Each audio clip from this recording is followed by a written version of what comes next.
Eto na, pupunta na tayo sa tinatawag nilang Linasin Falls.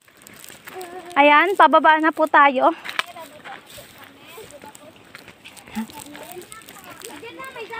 Makikita nyo, napakaganda ng view dito pa lang. Ayan. Ito po.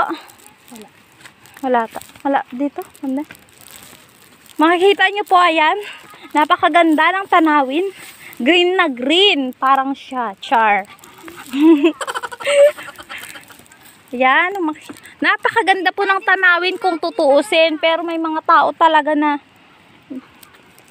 mga mapanira ng kalikasan. Tignan nyo.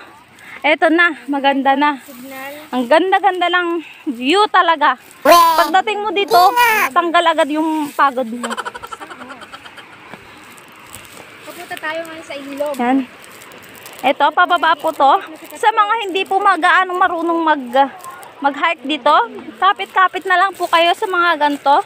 Yung part po na hindi kayo masusugatan, na alam nyo hindi masusugatan, yan. Tulad ng ganyan. Siyempre, lalo na pag medyo may ambon, ulan, ganon. Madulas po talaga yung daanan. So, kailangan nating mag-ingat. Ha?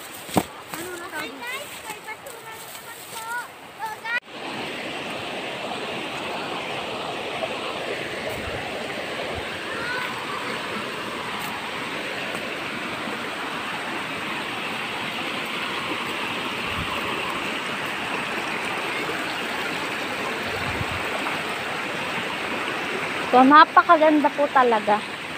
Dito, meron siyang parang isang maganda po talaga. Ayan.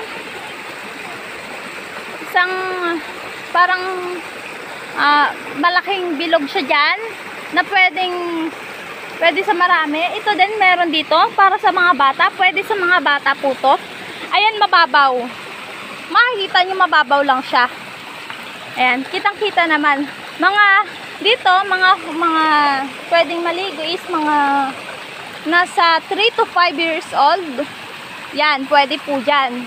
Dahil mababaw lang. Ito, makikita nyo.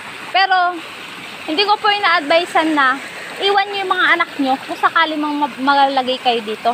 Kasi syempre, hindi naman natin masabi dahil ito ay bundok. Hindi natin alam kung may mga creature dyan na diba? So, pag lumagay po kayo dito, sana po pakiingatan yung mga anak nyo, yung mga gamit nyo. No?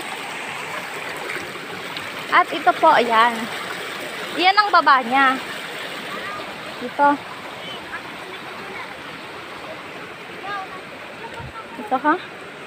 Ito ho. Yan, napakaganda, napakalinis. Sobra. Nakakaakit ang ganda. Ano ho? Ang ganda ho talaga. Ang kulay niya is blue-green. Kulay ng blue-green. So, ibig sabihin, malinis talaga siya, no? Ayan. Ganda. Yan na, ang ganda ho talaga.